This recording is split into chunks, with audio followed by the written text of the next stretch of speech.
근데 이제 궁금한 건 이런 거예요. 지금이라도 그 상승폭이 얼마 안 남았다잖아요. 네. 얼마 안 남았다. 지금까지 오른 거가 만약 이만큼이면 상승폭이 앞으로는 이만큼은 아닐 거다라는 입장이시고 네네. 사실 그런 얘기가 다들 그 생각을 하고 있단 말이에요. 지금 근데 지금에도 1주택을 사야 되느냐 이런 의문감은 있거든요. 상승폭은 조금 남았어. 근데 상승폭 그 조금 때문에 내가 사야 될까? 네. 어떻게 생각하세요? 저는 사야 될까가 그게 네. 강남이냐 마포냐 뭐 성동이냐라고 얘기하는 게 아니라 네. 그냥 퉁쳐서 일반적으로만 말씀을 드린다면 네네. 그래도 사는 게 맞다라고 봐요. 그래도 사야 된다. 네, 왜 특히나 이제 무주택자, 일주택자들한테는 제가 그렇게 강조를 하는 가장 큰 이유가 뭐냐면 네. 제가 이제 다른 쪽 가서도 항상 말씀을 드리는 건데 네. 이게 지금 사지 않으려고 하는 분들의 공통적인 부분이 뭐냐면 너무 많이 올랐다. 그다음에 네. 떨어지면 어떻게? 네네. 이 부분에 대해서 많이 결정을 그렇게 짓고 계시는 거거든요. 네. 근데 저도 아까 라고 할 거리라고 하는 걸 저도 네. 경험해 본 사람 입장에서 보니까 네네. 잠시 떨어지거나 주춤하거나 하락하는 부분이 있기 때문에 네. 제가 공부해서 얻게 되는 게 너무 많았어요. 훨씬 더 많았던 것 같아요. 네. 그래서 저는 이왕이면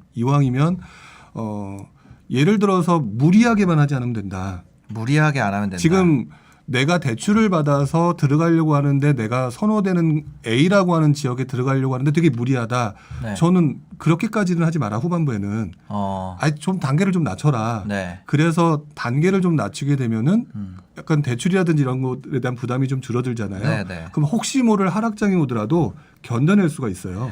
자, 이렇게 하면은 약간 좀 이 두 가지에서 네.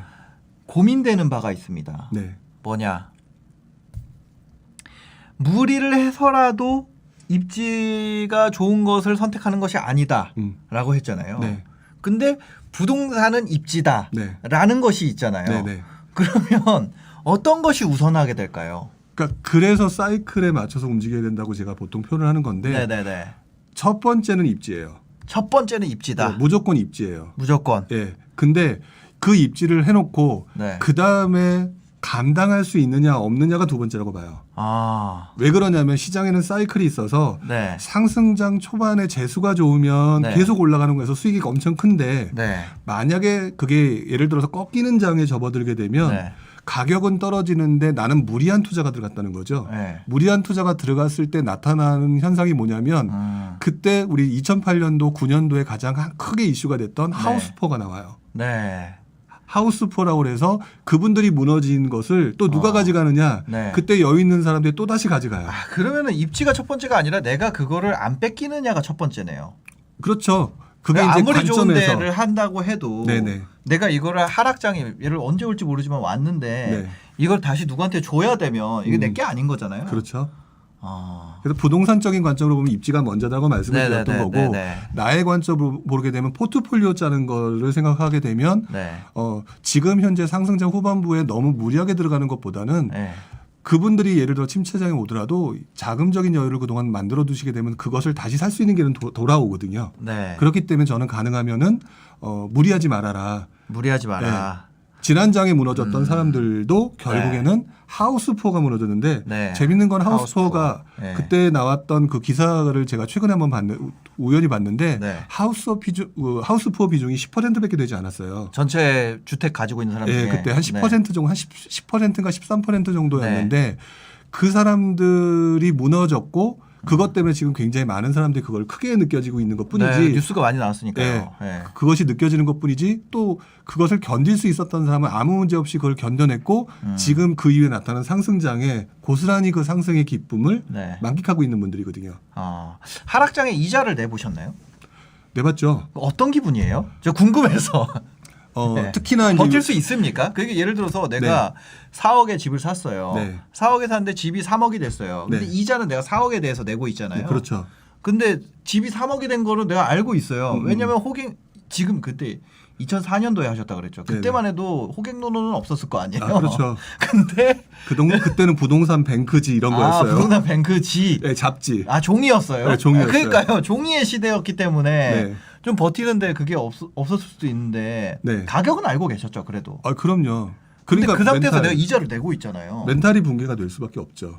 근데 그 중에서 네네. 가장 가장 지금 말씀해 주셨던 2004년보다 네. 그때 조금 느낌이 강하게 왔던 시절이 정확히 언제냐면 2009년이었어요. 2009년. 네, 왜 그러냐면 그때는 지금 말씀하셨던 데는 금리가 또 상승기가 아니었어요. 아, 네네. 오히려 2005년 이후에 금리가 올라갔던 걸로 제가 네네네. 기억을 하고 있고 그래서 제가 2005년인가 기준으로 제가 그때 담보대출 금리가 제 기억으로 한 5점 몇 %를 납부하고 있었던 것 같아요. 네.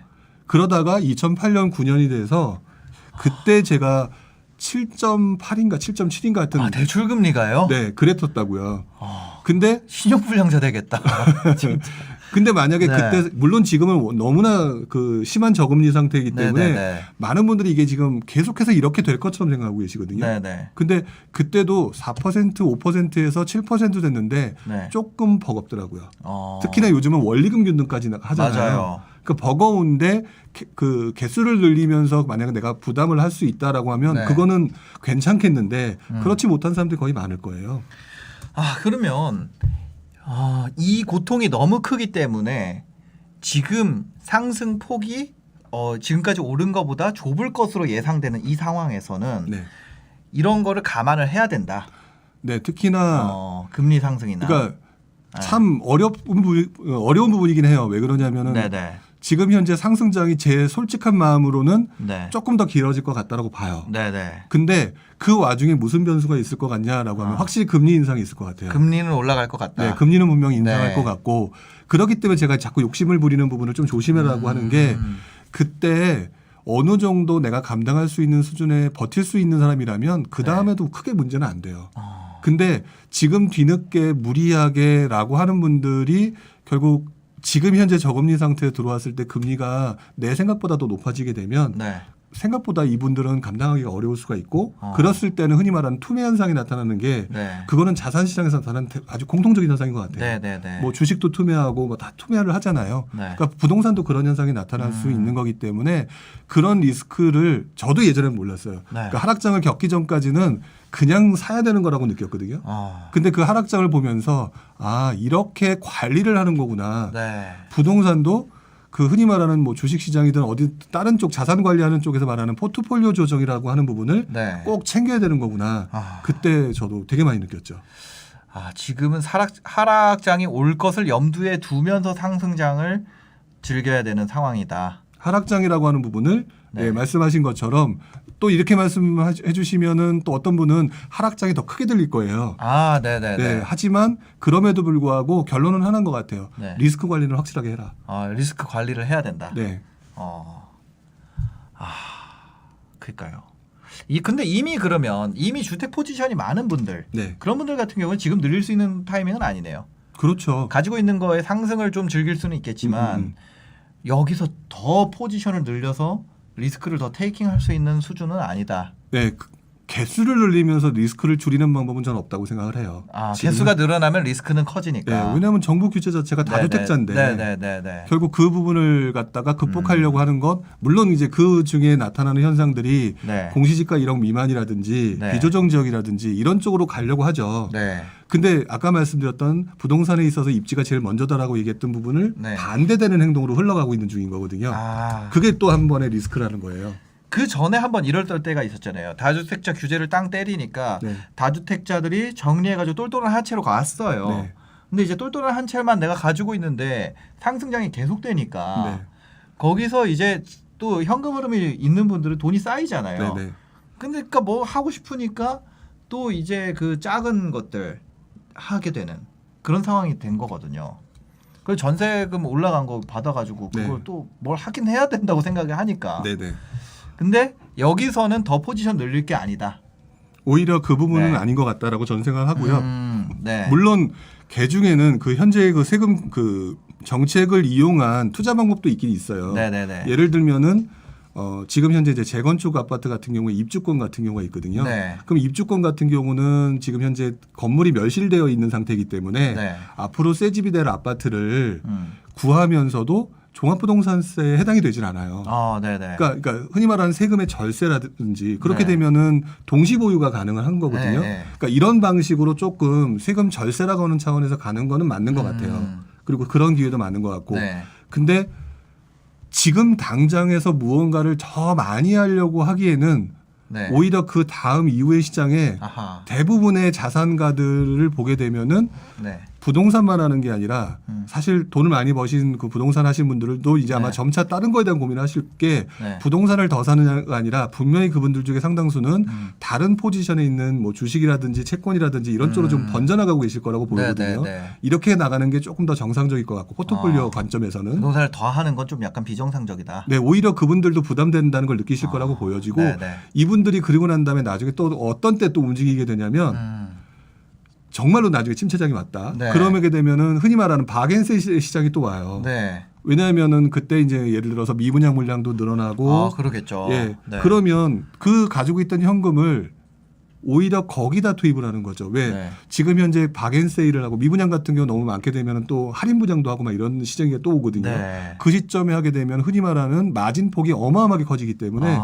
또 그땐 규제도 없어요. 네. 나중에. 그러겠죠. 그렇기 때문에 오히려 그것들을 경험하신 분들은 이때 그 마진 폭을 더 늘리기 위한 그러니까 제가 몇 분 그동안 봤던 분들 중에 네. 오히려 그분들은 지금 어쩔 수 없지 뭐 지금은 그러면 쉬어야지라고 하는 분들이 더 많고 네네. 오히려 이분들은 그러면 나중에 또 이런 상황이 왔을 때 네. 내가 제대로 된 기회를 잡겠다라고 생각하시는 분들도 은근히 많아요. 그러니까 지금 네. 아파트만 가지고 늘리겠다. 이번 장에서만 투자하신 분일 경우가 저는 조금 더 높지 아하. 않을까라고 생각을 해요. 그렇죠. 그럼 예를 들면 이렇게 생각해 보면 어떨까요? 금리가 리스크 요인이라고 하면 아니 전세는 금리 없잖아요. 네. 내가 전세 갭 투자를 하는 게 어떤가? 네. 아니 그리고 전세가율도 네. 임대차 2법이죠. 네. 이제 3법이 됐죠. 이제 전월세 신고제까지 포함이 됐으니까. 네. 전세 가격이 많이 받쳐주고 있어요. 다시. 네. 원래 전세 가격이 빠지면서 매매 가격이 이렇게 막 올라가는 그런 때였는데 네. 이제 전세 가격이 다시 슬금슬금 올라오더니 올라가고 있죠. 갭이 할만한 갭이야? 네. 이런 생각이 드는 거죠. 네. 그래서 이제 다시 갭을 하는 분들이 좀 생겼거든요. 네. 이런 관점에서는 금리가 리스크 요인이 아니지 않냐 이런 질문도 제가 많이 뭐 이런 얘기도 많이 들어봤거든요. 네. 질문을 저한테 한 건 아니었지만 네. 다른 분이 다른 전문가한테 하는 걸 제가 그냥 들은 거죠. 네. 그 관점에서 생각을 해보면 어떨까요? 그러니까 결국 이거는 투자하는 사람의 네. 그 가지고 있는 포지션에 따라 다르다라고 봐요. 네네. 그러니까 말씀드렸던 것처럼 예를 들어 나는 이제 1주택자고 또는 무주택자인데 가지고 있는 돈이 부족하기 때문에 투자를 해야 된다. 네네. 근데 보니까 가진 부족한 자금으로 투자할 수 있기에는 전세 갭 투자가 훨씬 더 유리하다. 네. 이분들은 그렇게 해서 투자를 했을 때 금리 인상하고는 크게 관련이 없죠. 네. 이런 투자는 제대로 된 투자라고 저는 생각이 들어요. 근데 반면에 본인의 상황이 그거와 맞지 않는데 전세갭 네. 투자를 한다. 예를 들어서 다주택자인데 전세갭 투자를 하게 돼서 집값이 올라간다. 네. 근데 나중에 내는 세금이 얼마냐. 이 부분도 같이 고려를 해야 되는 거거든요. 나중에 내는 세금이 얼마냐. 네. 그러면 흔히 말하는 대로 쓸데없는 짓을 한 거일 수도 있는 네네. 거거든요. 근데 쓸데없는 짓을 했다라고 하는 부분을 한번 좀 검증하기 이전에 그동안의 경험만 가지고 그냥 밀어붙이는 그게 이제 나중에 시장의 환경이 변했을 때 자신을 리스크에 빠지게 만드는 환경이거든요. 그러니까 그렇기 때문에 지금 말씀하신 것대로만 한다면 제 책에도 이번에 나왔던 책에도 말씀을 드렸는데 확산기와 급등기 때는 전세계 투자가 다시 유행한다고 제가 썼어요. 다시. 네. 원래 유행을 해요. 그렇구나. 이번에 아니 뭐 그런 얘기 많이 들었거든요. 뭐 정책적 실기로 인해서 갭이 다시 메워지면서 갭 투자할 수 있는 환경을 만들어준 게 아니냐. 네. 근데 그게 아니라 원래 사이클상 이때는 갭 투자 다시 할 타이밍이 온다. 그게 왜 그러냐면은 왜 그래요? 그게 왜 그러냐면 네네. 상승기 때 규제를 통해서 막으려다 보니까 당연히 이제 규제를 통해서 막는 게 집을 못 짓게 하거나 재건축 규제라든지 또는 집을 사지 말게 하거나 그러면 건설사들이 집을 못 지어요. 또 재건축 규제 때문에 집을 못 짓잖아요. 그러면 물건이 줄어요. 물건이 줄기 때문에 전세 가격이 올라갈 수 있는 구조가 만들어져요. 그 상황에서 지금 정부가 자꾸 거기다 실기를 플러스 알파를 더해버리니까 그게 점점 뚜렷하게 나타나는 거거든요. 지난 장에 2006년 7년도 5년 6년 7년도에도 동일한 현상이었어요. 그래서 그때 전세 갭 투자들을 특히나 이제 예비 실험 부분 중에서 집을 사기 어려웠던 분들 같은 경우에 조금 빨리 하셨던 분들이 그러면 전세 끼고 구축 아파트라도 사놔야겠다. 이런 분들이 많아서 그때 전세계 투자가 상당히 많이 나타났었어요. 저도 그러면 한 가지 궁금한 게 생겼습니다. 네. 그럼 2007년에 네. 갭 투자했던 분들, 네. 그러니까 상승 그 전에 있었던 상승장에서 갭 투자했던 분들은 결과가 어떻게 됐나요? 엔딩이? 결과가요. 네. 궁금해요. 저는 그때는 투자를 안 했었으니까. 아. 네. 그러니까 2007년도, 2006년, 그러니까 7년, 8년도에 가장 많이 하셨던 분들이 어디를 갔냐면 노도강이었어요. 노도강. 네네네. 그래서 그 노도강이라는 단어가 그때 처음 나왔어요. 네. 그때 처음 나왔는데 이거를 실거주하러 들어가셨던 분들 입장에서 보게 되면은 네. 떨어지긴 했어요. 아 떨어졌어요. 그 네. 이후에. 왜냐하면 네. 2008년, 2008년, 9년, 10년, 11년, 12년 이렇게 굉장히 안 좋았던 시기가 있었으니까 네네네. 그 침체장이었으니까. 네네. 근데 오른 폭보다 떨어진 폭이 적었어요. 2007년에 네. 막차로 내가 그래 너무 오르니까 스트레스 받아서 네. 전세 끼고라도 사놔야겠다. 네. 나중에 내가 돈 벌면 들어가야지. 네. 라고 하신 분들의 엔딩이 뭐였냐? 떨어졌다. 네. 그런데 네. 오른 것보다 조금 떨어졌다. 네. 왜냐하면 전세가가 밀고 올라갔기 때문에요. 네. 매매가가 전세가보다 낮은 경우를 거의 본 적이 없으시죠? 없죠. 네. 그런 경우가 있을 수가 없잖아요. 없잖아요. 네. 오히려 그러면 그냥 공짜로 집을 사버리는 형식이 돼버리니까. 그렇죠. 그거 뭐 빌라 처음에 분양할 때 그때 말고는 네. 그렇죠. 전세 네네. 가격이 어느 정도 하방을 받쳐주니까요. 네. 가격이 더 떨어지지는 못하는 거예요. 하락장에는 또 전세 수요가 더 많으니까. 네, 전세가 맞춰져 버리니까. 네. 그 되게 이게 부동산 메커니즘이 참 재밌는 것 중에 하나가 뭐냐면 네. 오르는 폭은 상방이 없어요. 네. 그래서 치고 올라가는데 네. 하방이 전세 가격에 막아줘요. 왜냐하면 대체돼 버리니까. 그렇죠. 아마 내가 부동산의 하락을 내가 예상해. 그러면 전세 사는 게 맞잖아요. 네.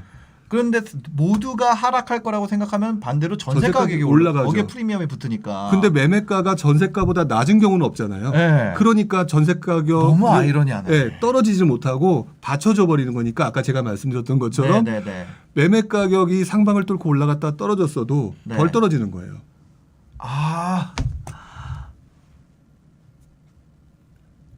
그러니까 이득이 돼 버린 거죠.